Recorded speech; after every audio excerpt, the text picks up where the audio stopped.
કેવી બની છે? જોરદાર.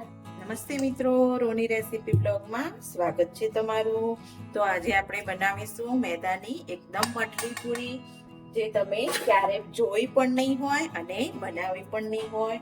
તો આપણે બે રીતે બનાવીશું એ પૂરી. તો આપણે અંદર એક વાડકા જેટલો કોઈ મેજરમેન્ટ નથી. આપણે જે રીતે બનાવી હોય, જેટલી ક્વોન્ટિટીમાં બનાવી હોય એ રીતે બનાવી શકીએ છીએ. અને આ મિત્રો, આ પૂરી તમે કોઈ દિવસ જોઈ પણ નહીં હોય અને ખાધી પણ નહીં હોય. તો બે ટાઈપની આપણે પૂરી બનાવીશું. એક સ્વીટ પણ બનાવીશું અને સોલ્ટી પણ બનાવીશું. તો આપણે અહીંયા થોડું એવું મીઠું એડ કરીશું, વધારે મીઠું એડ નહીં કરીએ. આપણે સ્વીટ પણ બનાવવાની છે. તો આપણે અહીંયા મોણ નાખીશું. તમે ઘીનો ઉપયોગ કરીને બાંધતા હોય તો તમે ઘી પણ વાપરી શકો છો. તો હું અહીંયા 4 થી 5 ચમચી જેટલું તેલ લઈશ અને હું એને બાઇન્ડિંગ, આપણે કોઈ બી મોણ અંદર એડ કરતા હોય પૂરી બનાવવા માટે તો પરફેક્ટ મેઝરમેન્ટ આપણું એ રીતે આપણને હાથમાં લોટ મસળીએ એટલે આપણને આઈડિયા આવી જ જશે કે આપણને કેટલું અંદર મોણ એડ કરવાનું હતું. આ રીતે મુઠ્ઠી વડે એટલું મોણ અંદર એડ કરવાનું છે. જો હજી તમને કોરું લાગતું હોય ભાગ તો તમે એડ કરી શકો છો, પણ બાઇન્ડિંગ આ રીતનું જ હોવું જોઈએ, ઓછું હોવું જોઈએ નહીં. તો આપણે બધો લોટ મસ્ત એવો મસળી લીધો છે અને આ રીતનું બાઇન્ડિંગ થાય છે આપણા લોટમાં. તો આપણે થોડું થોડું પાણી એડ કરીને, અજમો આપણે નાખ્યો નથી, આપણે સ્વીટ પણ બનાવવાની છે. આમાંથી જ બે પૂરી કરીશું એટલે આપણે અજમો એડ કર્યો નથી. અજમા વગરે પણ સરસ લાગે છે. તમે નાખતા હોય તો તમે એડ કરી શકો છો. આપણે લોટને થોડું થોડું પાણી નાખીને એકદમ આ રીતે મસળી દઈશું. નહીં કઠણ લોટ બાંધીએ કે નહીં ઢીલો બાંધીએ, લોટ એકદમ આપણો આ રીતે પરફેક્ટ બાંધીશું. અને મેંદાનો લોટ છે એટલે આપણે થોડો એને મસળીશું તો એકદમ મેંદો મસ્ત એવો લોટ આપણો બંધાઈ જશે, એકદમ સોફ્ટ થઈ જશે. અને થોડીક વાર આપણે 10 મિનિટ જેટલો આને રેસ્ટ આપીશું. તો આપણો મસ્ત એવો સોફ્ટ એવો લોટ બંધાઈ ગયો છે. હવે આપણે આને 10 મિનિટ સુધી રેસ્ટ આપીશું. ત્યાં સુધી આપણે થોડી ચાસણી બનાવી લઈએ. તો અહીંયા આપણે ખાંડ લઈ લીધી છે. મેં નાની 2 વાડકી ખાંડ લીધી છે. આશરે 150 ગ્રામ જેટલી ખાંડ હશે. તો એમાં આપણે થોડુંક એવું પાણી ઉમેરીશું. તો આ પૂરી આપણે ચાસણીમાં ડબોળીશું ને તો એકદમ સરસ એવો ટેસ્ટ આવશે. અને તમે ક્યારે પણ ખાધી પણ નહીં હોય આ રીતનું સ્વીટ, તો તમે આખો વિડીયો પૂરો જોજો કે કેવી રીતે આખી પૂરીની પ્રોસેસ બને છે. એકદમ અલગ જ છે અને એકદમ નવી રીત છે. તો આપણે થોડો ટેસ્ટ વધારવા માટે 2 થી 3 ઇલાયચી ફોલી અને અંદર આપણે એડ કરી છે. એકદમ સરસ એવો ટેસ્ટ આવે એના માટે. તો આપણે અહીંયા કોઈ જ પ્રકારની ચાસણી કરવાની નથી. આપણી ખાંડ થોડી ઓગળી જાય પછી આપણે છોડી દેવાની છે અને ગેસને બંધ કરી દેશું. અને અહીંયા આપણે સાઈડમાં તૈયારી કરી લીધી છે.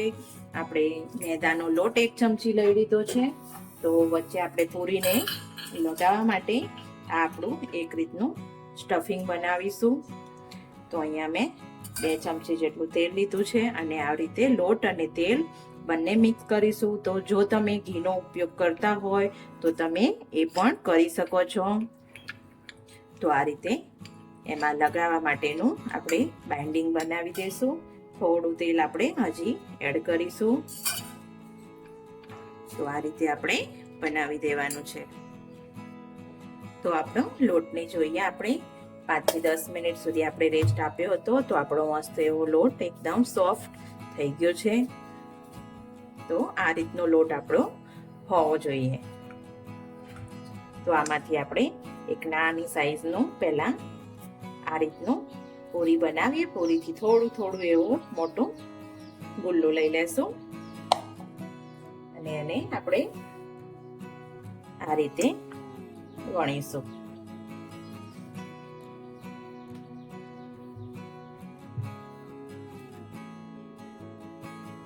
તો આપણે આ રીતે પૂરીને વણી લેશું મોટી સાઈઝમાં થોડી, અને આપણે આ રીતે નાના નાના કટ લગાવતા જઈશું.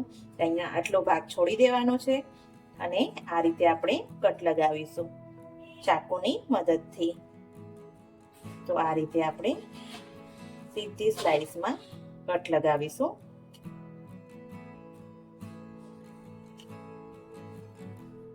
અને પછી જે આપણે આ સ્ટફિંગ બનાવ્યું હતું તે હાથની મદદથી આ રીતે ઉપર સ્પ્રેડ કરીશું.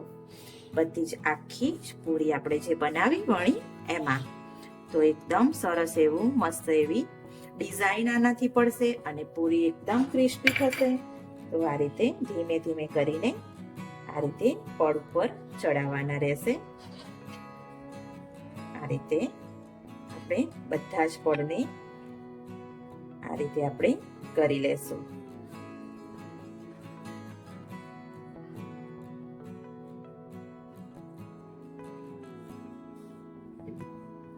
અને પછી આપણે આમ કરી અને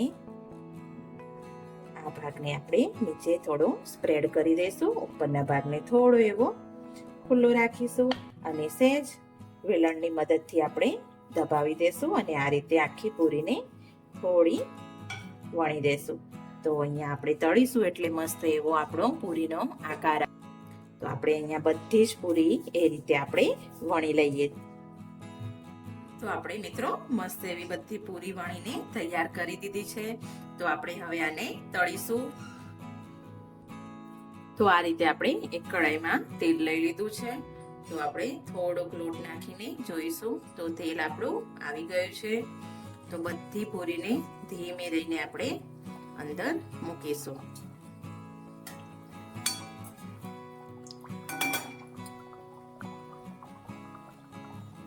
મસ્ત એવી ચા જોડે પણ ખાઈ શકાય છે આ પૂરીને. એવી મસ્ત એવી મઠડી પૂરી જે મેં મારી રીતે નામ આપ્યું છે કે એકદમ મસ્ત બને છે. અને આપણે આને ધીમા ગેસ ઉપર ધીમે ધીમે ગોલ્ડન બ્રાઉન થાય ત્યાં સુધી આપણે તળી લઈશું.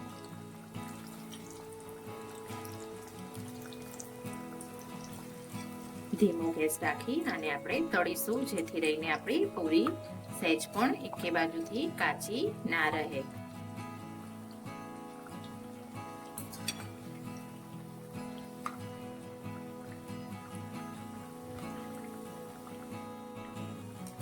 તો છે ને મિત્રો જોવામાં પણ એકદમ મજેદાર અને મસ્ત એવી પૂરી આપણી.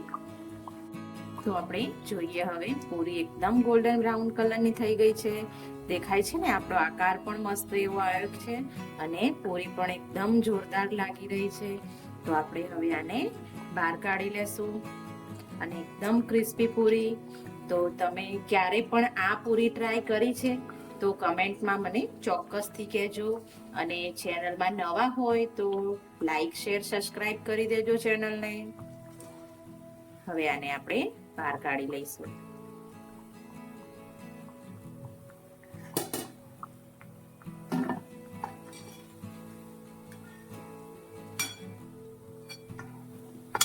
મઠડી પૂરી આનું નામ આપીએ આપણે.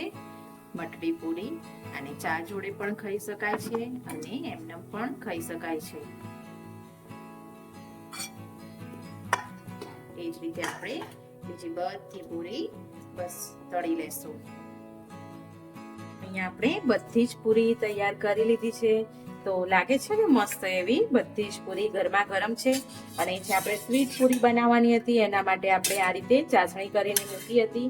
તો કાં તો ચાસણી ગરમ હોવી જોઈએ કાં તો પૂરી ગરમ હોવી જોઈએ. તો આ રીતે આપણે અંદર ડીપ કરી દેશું થોડી સ્વીટ પૂરીને. આ રીતે મસ્ત એવી લાગે છે. ગરમ ગરમ હોય ત્યારે જ એડ કરવાની છે અને આ રીતે ચાસણી ઉપરથી સ્પ્રેડ કરી દેવાની છે. અને થોડી વાર 2 મિનિટ જેટલું જ અંદર રાખીશું, નહીં તો પૂરી આપણી સોફ્ટ થઈ જશે. તો મસ્ત એવી આપણી આ સ્વીટ પૂરી પણ જોડે જોડે તૈયાર છે અને આ રીતની આપણી જે ચા જોડે ખાઈએ છીએ એ પૂરી પણ તૈયાર છે. તો આને આપણે 2 મિનિટ જેવું રાખીએ પછી આપણે બહાર કાઢી લઈએ.